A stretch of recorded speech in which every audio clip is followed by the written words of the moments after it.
नमस्कार, एक बार फिर से आप सभी का स्वागत है। इस वीडियो के माध्यम से मैं बहुत यूज़फुल जानकारी आप लोगों के साथ शेयर करने वाली हूं, जो क्रूएल्टी और डिजर्शन के ग्राउंड पर पति द्वारा फाइल किए गए तलाक के एक जजमेंट को लेकर है। सामान्यतः हम सब की यही इच्छा होती है और समाज के नियम जो हैं, प्रावधान हैं, वो यही कहते हैं कि पति पत्नी शादी के बाद एक साथ रहें, एक घर में रहें, सुख दुख एक दूसरे के साथ साझा करें और अपना आगे का जीवन एक साथ रहकर व्यतीत करें।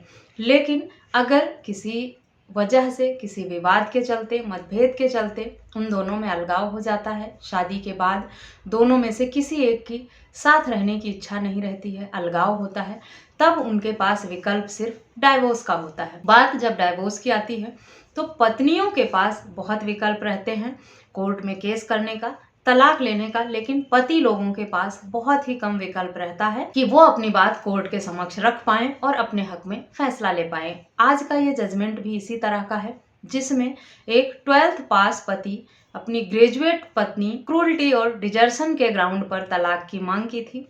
लोअर कोर्ट से उसके हक में फैसला नहीं हुआ, मामला हाई कोर्ट गया, लेकिन हाई कोर्ट से भी उसे राहत नहीं मिली। तो अगर आप लोग भी तलाक लेने की सोच रहे हैं, पति लोग तलाक लेने की सोच रहे हैं, तो क्रूएल्टी और डिजर्शन के ग्राउंड पर अगर आप तलाक लेना चाहते हैं तो आपको किन बातों का ध्यान रखना चाहिए, किस तरह अपने केस को कोर्ट के समक्ष रखना चाहिए, क्या सबूत देना चाहिए और किस तरह की सावधानी बरतनी चाहिए ताकि आपके हक में फैसला हो सके। जल्दबाजी में बिना सबूत और गवाह इकट्ठा किए, बिना किसी प्लानिंग के, बिना दिमाग लगाए अगर आप कोर्ट में केस कर देंगे तो आप लोअर कोर्ट, हाई कोर्ट तक चक्कर लगाते रहेंगे, समय और पैसा खराब करते रहेंगे और आपके हक में फैसला नहीं हो पाएगा, जैसा कि इस मामले में हुआ। पति का कहना था कि 2003 में उनकी शादी हुई थी। इस शादी से उनकी 2 बेटियां थीं। शादी के कुछ समय बाद ही पत्नी का व्यवहार बदलने लगा, लड़ाई झगड़े करने लगी, बदतमीजी करने लगी। कुछ समय बाद उनके पिता की डेथ हो गई, वो माँ बेटे ही बचे। उसके बाद पत्नी ने अभद्रता की सारी हदें पार कर दी, मारपीट करती थी,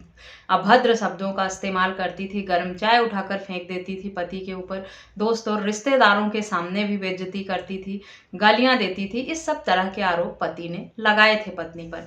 ऐसा करने के बाद भी पत्नी पहले तो इस तरह का व्यवहार कर रही थी, उसके बाद वो अलग रहने लगी। पति से अलग रहने के कुछ समय बाद उसकी गवर्नमेंट जॉब लग गई।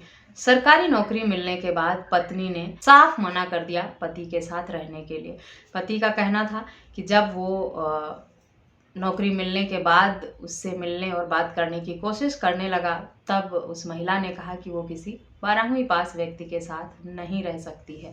और इन्हीं सब वजहों से पति ने ऐसी महिला से क्रूएल्टी और डिजर्शन के ग्राउंड पर तलाक मांगा कि मेरी पत्नी साथ रहना नहीं चाहती हैं, उन्होंने साथ रहने से साफ मना कर दिया है, इनकार कर दिया है, और मेरे साथ जब रह रही थी तो मेरे और मेरी माँ के साथ इस तरह से अभद्रता किया है। जबकि पति कोई सबूत नहीं दे पाया कोर्ट में, ना कोई गवाही कराई उसने।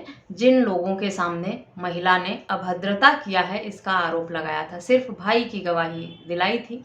वो गवाही भी कोर्ट ने मान्य नहीं की, क्योंकि जिस हिसाब से पति ने तर्कों को कोर्ट के समक्ष रखा था, उसके भाई का बयान उसके अपोजिट रहा। यानी पति ने जो भी आरोप लगाए पत्नी पर, वो भी सही से साबित नहीं कर पाया, गवाह भी नहीं दे पाया। भाई की गवाही कराई उसने, लेकिन भाई भी उसके हक में सही से स्टेटमेंट नहीं दे पाया।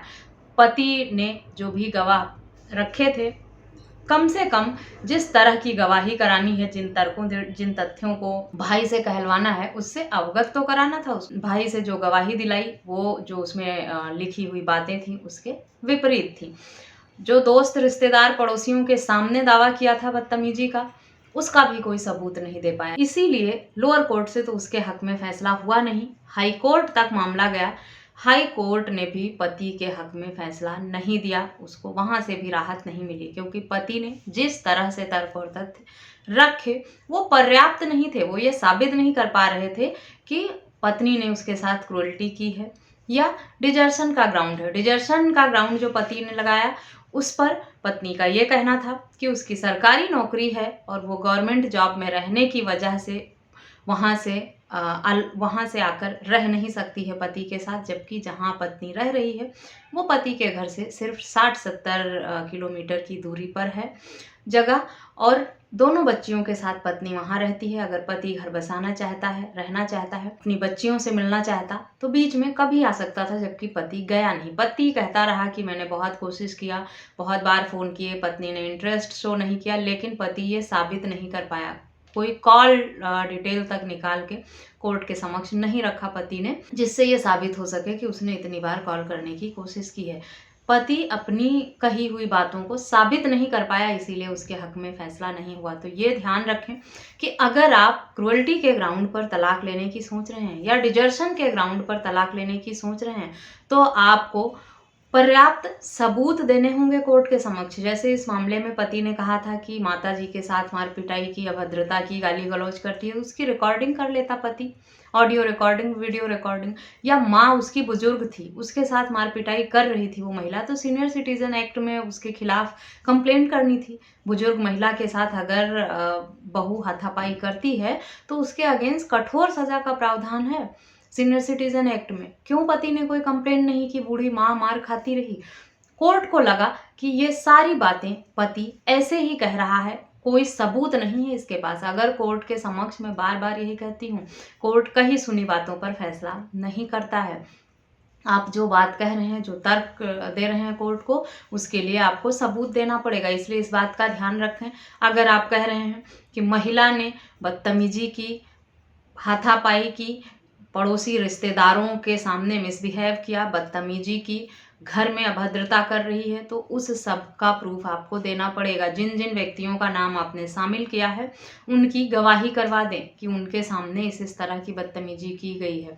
परिवार की गवाही होती है कोर्ट में, लेकिन उतनी वैल्यू नहीं होती है, मान्य नहीं होती है कि भाई बहनों का, माँ बाप का करा देंगे आप, और उसी से आप बाहरी रिश्तेदार, नातेदार, पड़ोसी या मित्र या जहाँ आप काम करते हैं वहाँ के लोगों का नाम अगर आप शामिल करते हैं इसमें, उनके सामने अगर अभद्रता, बदतमीजी हुई है, मारपीट किया है पत्नी ने, तो उनको आप गवाही बना सकते हैं। उसकी एक अलग ही वैल्यू होती है।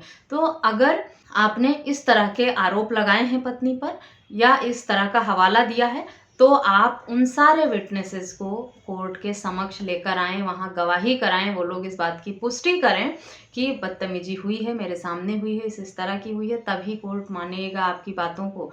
सिर्फ कह देने से आपके हक में फैसले नहीं हो जाएंगे। अगर माता पिता के साथ, आपके साथ घर में अभद्रता, बदतमीजी हो रही है, तो अब टेक्नोलॉजी का ज़माना है, वीडियो रिकॉर्ड कर लीजिए, ऑडियो रिकॉर्ड कर लीजिए, और उन्हीं सबको सबूत बनाकर आप अपना बचाव कर पाएंगे और अपने हक में फैसला ले पाएंगे। सिर्फ ये सोच लेने से कि इस तरह के आरोप लगा दूंगा और अपने हक में फैसला ले लूँगा, नहीं होगा। आपका समय बेकार जाएगा और आपका पक्ष जो है वो दमदार नहीं होगा, इसीलिए आपके हक में फैसला होगा भी नहीं। और पत्नी अगर नौकरी करने की वजह से आपसे दूर रह रही है, उसने जॉब कर ली है और इस वजह से वो आपसे अलग रह रही है, तब डिजर्शन का ग्राउंड आप नहीं बना सकते, क्योंकि उसके पास एक ऐसी वजह है अलग रहने की, क्योंकि वो जॉब कर रही है और नौकरी छोड़कर यहाँ रह नहीं पाएगी। कोर्ट ये नहीं चाहेगा कि कोई व्यक्ति, महिला पुरुष कोई भी हो, वो अपनी नौकरी छोड़ दे सिर्फ अपने पार्टनर के साथ रहने के लिए। तो ये ग्राउंड भी आपके लिए ऐसे साबित नहीं होगा। हाँ, पत्नी ने अगर डाइवोर्स का केस कर दिया है, खुद ही अलग होना चाहती है, तो आप अपना बचाव करने के लिए जो भी रास्ता अपनाना चाहें, मेंटेनेंस का, भरण पोषण का, कि मैंने नहीं उसको छोड़ा है, वो खुद अलग होना चाहती है तो मेंटेनेंस क्यों दूं मैं, या उसने नौकरी कर ली है तो अब उसको खर्चे की ज़रूरत नहीं है, ये सब बचाव के रास्ते होंगे आपके पास। लेकिन वो नौकरी की वजह से आपसे अलग हुई है, इस ग्राउंड पर आप डिजर्शन नहीं साबित कर पाएंगे और आपको तलाक नहीं मिलेगा। इस जजमेंट की डिटेल आपको वीडियो के डिस्क्रिप्शन बॉक्स से मिल जाएगी, वहां से डाउनलोड करके पढ़ सकते हैं, समझ सकते हैं। मदन मोहन वर्सेस मंजू जजमेंट का नाम है। बाकी डिटेल जानकारी आपको जजमेंट से मिलेगी।